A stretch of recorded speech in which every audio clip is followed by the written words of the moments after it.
Happy NFL Draft Week, Chiefs Kingdom. I'm Harrison Graham. Welcome into the Chiefs Report. With the draft upon us on Thursday, I thought I'd take a look at 15 players the Chiefs could target early on in this NFL draft. We'll take a look at some draft targets coming up in just a moment. For a little reminder here are the picks the Chiefs do have this year. 2 picks in each of the first 4 rounds, and then 4 picks in the 7th round as well. No picks in round 5 or round 6, obviously.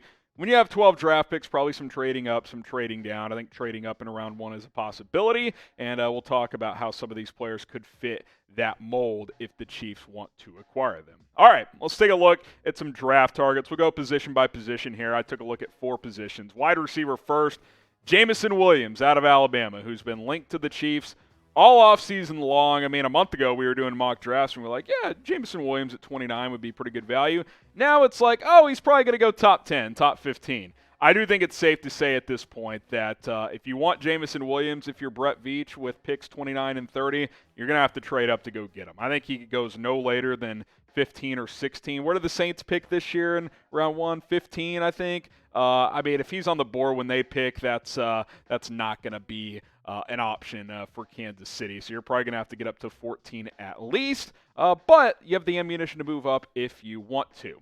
I want to know from you guys, is Jameson Williams worth trading up for? Type Y for yes. Type in for no. He's certainly getting a lot of draft buzz right now. His rehab is ahead of schedule, it appears. He was seen running already the other day. Could be ready by week 1. Y for yes, in for no. Is Jameson Williams worth trading up for?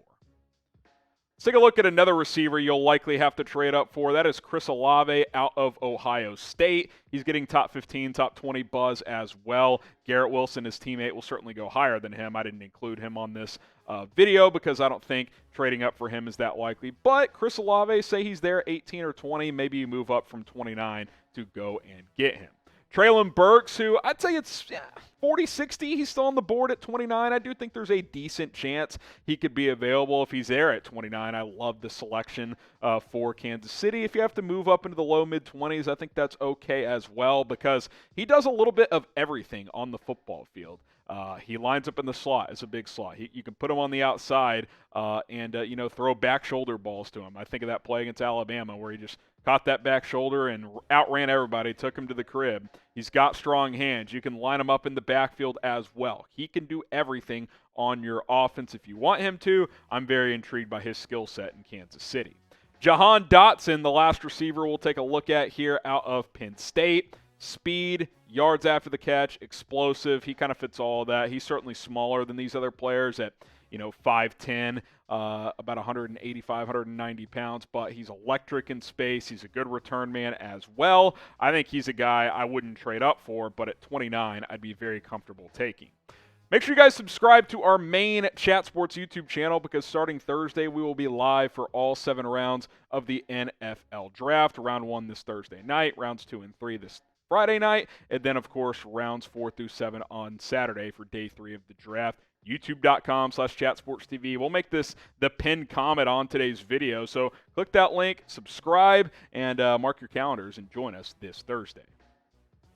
All right, let's go to the edge position here. Edge, wide receiver, 2 top needs for Kansas City. George Karlaftis out of Purdue, which I actually saw a report earlier that he could slip out of the first round. I find that crazy. I think if he's there at 29 or 30 for Kansas City, that's really, really good value. Would I trade up for him? Maybe. I do like the player, but if he's there at 29, I think it's an absolute home run. Now, Jermaine Johnson, the report's kind of on the opposite end. Sounds like he's going to go top 15, top 20 out of Florida State. He dominated at the Senior Bowl earlier in the pre-draft process. It's possible both these players are off the board before 29. Brett Veach really has to be sharp during the first round of the NFL draft and be like, okay, 3 receivers are gone by pick 10. A couple of edges are gone here and there. Like, they really got to work their board because those are 2 positions that I believe they really need to address early on in this NFL draft. How about David Ojabo? I think he's more of a fallback option, whether it's pick 50, maybe 30, you could take him there as well because he is coming back from that torn Achilles that he suffered at the Michigan Pro Day about a month ago. He very well could miss most, if not all, of 2022, but Really good skill set, really good at pass rusher. I think his upside is massive. You never know with these type of injuries, though, especially a torn Achilles. How about Boye Mafe? We've talked about him a few times. Mel Kiper, Todd McShay have each mocked him to Kansas City at one point or another. Late round 1, early mid-round 2, I think that's when you can expect Mafe to come off the board out of Minnesota. Bigger defensive end, which we know Steve Spagnuolo likes typically. He likes those 260-plus pound guys, and he can be that type of player for you. So we'll see where he ends up going. I wouldn't trade up for him, but I think at 30, that would probably be pretty good value. If he's there at 50, it's a home run. Now, what's the bigger need? We'll take a look at a few more players in a moment. You think it's wide receiver or edge? Type WR for receiver, type edge for edge. Which, if you don't know what edge is, defensive end, basically the same thing there. Just pass rushers coming off the edge of a defensive line. Let us know in the comments what you think the bigger need is for Kansas City. Let's go to cornerback now, which is still a big need as well. Haven't replaced Charvarius Ward yet.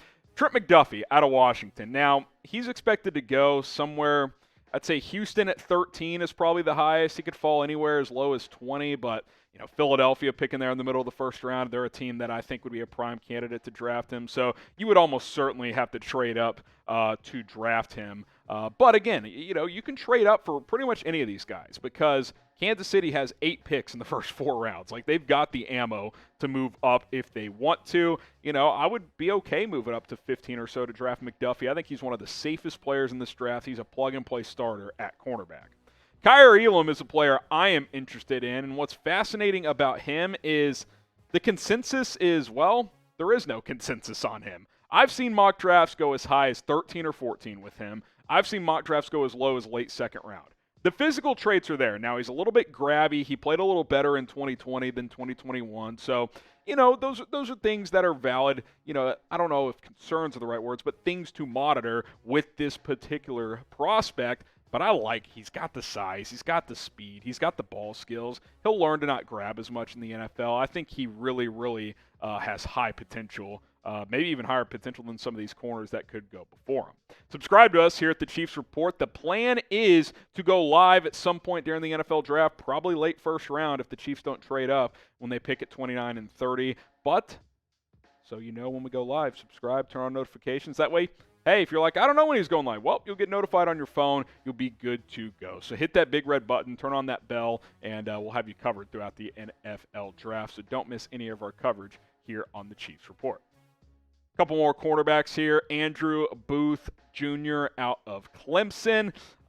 He's kind of like Elam in the sense that he's kind of all over the place. I think he will go round 1. 29, I think, is proper range for him. Pretty good size, tested fairly well as well. Kyler Gordon, who had a really strong pro day, the second corner out of Washington. I think he's more of a round 2 guy. Like, if he's there at 50, I would love it. He may not fall that far. I think he's more early round 2, so late 30s, early 40s. Maybe you move back from 30 and go take Gordon early in the second round. I think that very much could be in play.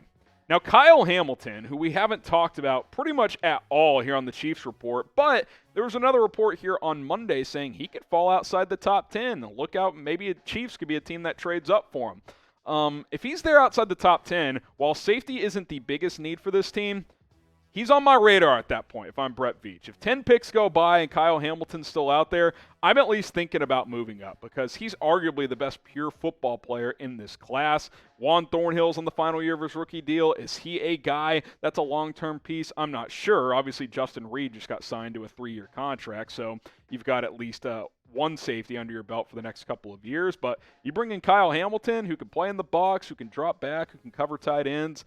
I think that's pretty interesting to potentially trade up for him. Would you do it?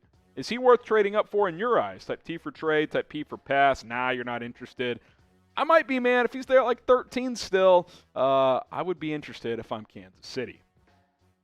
Lewis Seen, I think, is a guy that could be in your lap at 29 or 30 if you want to go that route. The safety out of Georgia, part of that special defense in college football this year. I think he's late 1, early 2 type of safety here. Arguably the second best safety in this class.